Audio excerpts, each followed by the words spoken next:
ସମ୍ବାଦଟିର ଶୀର୍ଷକ ହେଉଛି ଜଗତର ଧନ ଆଉ ସେଦିନ। ଜଗତର ଧନ ଆଉ ସେଦିନ। ସିଫୋନିୟ ଭବିଷ୍ୟତ ବକ୍ତାଙ୍କ ପୁସ୍ତକରେ ଗୋଟେ କଥା ଲେଖାଯାଏ। ସିଫୋନିୟ ତାର 1 ପର୍ବ 18 ପଦରେ, ପୁଣି ସଦାପ୍ରଭୁଙ୍କ କ୍ରୋଧର ଦିନରେ ସେମାନଙ୍କର ରୂପା କିମ୍ବା ସେମାନଙ୍କ ସୁନା ସେମାନଙ୍କୁ ଉଦ୍ଧାର କରିପାରିବ ନାହିଁ, ମାତ୍ର ତାହାଙ୍କର ଅନ୍ତର୍ଜଳ ରୂପ ଅଗ୍ନିରେ ସମୁଦାୟ ଦେଶ ଗ୍ରାସିତ ହେବ, କାରଣ ସେ ଦେଶ ନିବାସୀ ସମସ୍ତଙ୍କୁ ନିଃଶେଷ କରିବେ ଓ ଭୟାନକ ରୂପେ ନିଃଶେଷ କରିବେ। ପ୍ରିୟ ବନ୍ଧୁ, ଆଜି ଆମମାନଙ୍କ ଜୀବନରେ ଧନଟା ବହୁତ ଗୁରୁତ୍ୱପୂର୍ଣ୍ଣ ଅଟେ।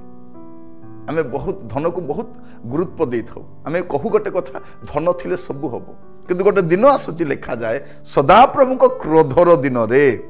ଆଜି ଆମମାନଙ୍କର ଦିନ ଚାଲିଛି, ଆଜି ଚୋର ଡକାୟତ ମାନଙ୍କର ଦିନ, ଆଜି ନେତା ମାନଙ୍କର ଦିନ, ଆଜି ସାହୁକାର ମାନଙ୍କର ଦିନ, ଆଜି ପଲିଟିକାଲ ପାର୍ଟିର ଦିନ, ଏବେ ସମସ୍ତଙ୍କ ଦିନ ଚାଲିଛି, କିନ୍ତୁ ଗୋଟେ ଦିନ ଆସୁଛି, ତାହା ହେଉଛି ସଦାପ୍ରଭୁଙ୍କର ଦିନ, ଆଉ ତାହା ହେଉଛି ସଦାପ୍ରଭୁଙ୍କ କ୍ରୋଧର ଦିନ।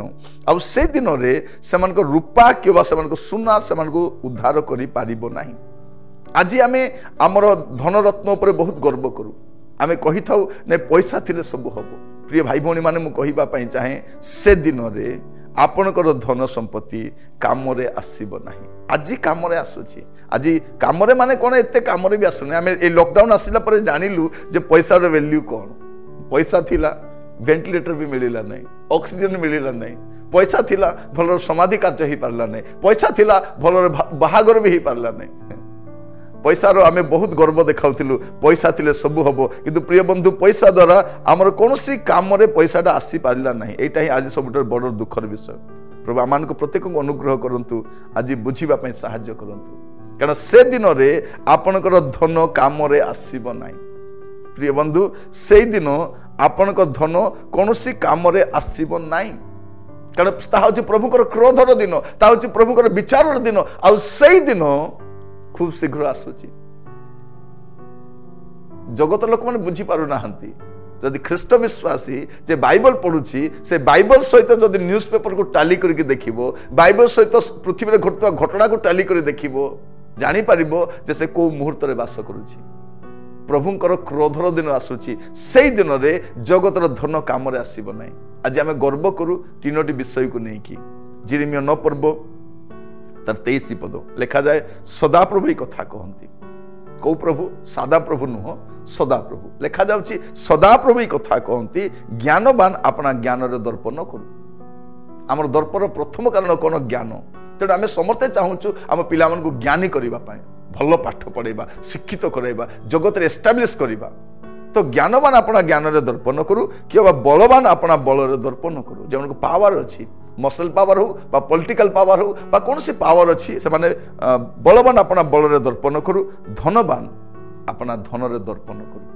প্রিয় ভাই ভৌণী মানে, প্রায়ত আমি এই তিনোটি বিষয়কে নিয়ে বহুত দর্প করে থাও। মু আপনাকে কহিবা পাই চাহে, জগতর ধন সেদিনরে কামরে আসিব না। আমি অনেকে ভাবুছু যে ধন বহুত কামরে আসে, কিন্তু প্রিয় বন্ধু, জগতর কেবল কামরে আসে, এ অনন্তকাল কামরে আসে না।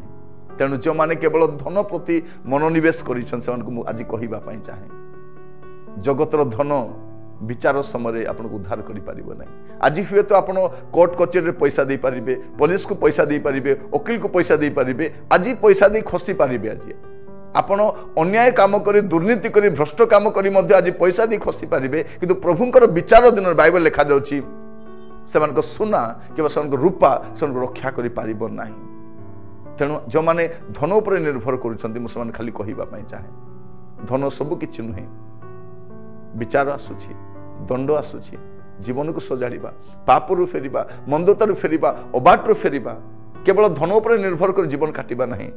বাইবেল সুন্দর কথা লেখা যায়, লুক তার 12 পর্ব তার 15 পদরে পড়ুছি, লেখা যায় গোটে কথা, আউ সে সেমানে কহিলে, সাবধান, সমস্ত প্রকার লোভরু আপনা আপনাকু দূরে রখ, কারণ জনে লোকর জীবন তার সম্পত্তির প্রাচুর্য উপরে নির্ভর করে নাই।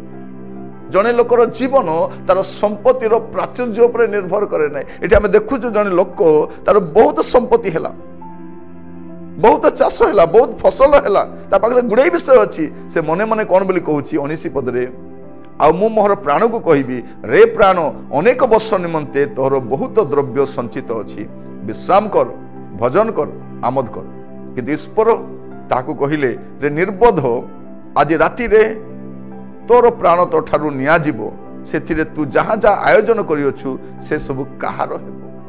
ପ୍ରିୟ ବନ୍ଧୁ, ଆମେ ପ୍ରତ୍ୟେକ ଧନକୁ ନେଇ ବହୁତ ଗର୍ବ କରିଥାଉ। ଆଜି ମୁଁ କହିବା ପାଇଁ ଚାହେଁ, କେବଳ ଧନ ନୁହେଁ, ଆପଣଙ୍କୁ ପ୍ରଭୁଙ୍କର ଆବଶ୍ୟକ ଅଛି। ପ୍ରିୟ ବନ୍ଧୁ, ମୁଁ ଆପଣଙ୍କୁ କହିବା ପାଇଁ ଚାହେଁ, ଜଗତର ଧନ ଆଉ ସେଇ ଦିନ, ଜଗତ ଆପଣଙ୍କ ଜୀବନ, ଜଗତରେ ଆପଣଙ୍କର ଧନ ଆପଣଙ୍କ ଜୀବନକୁ ରକ୍ଷା କରିପାରିବ ନାହିଁ।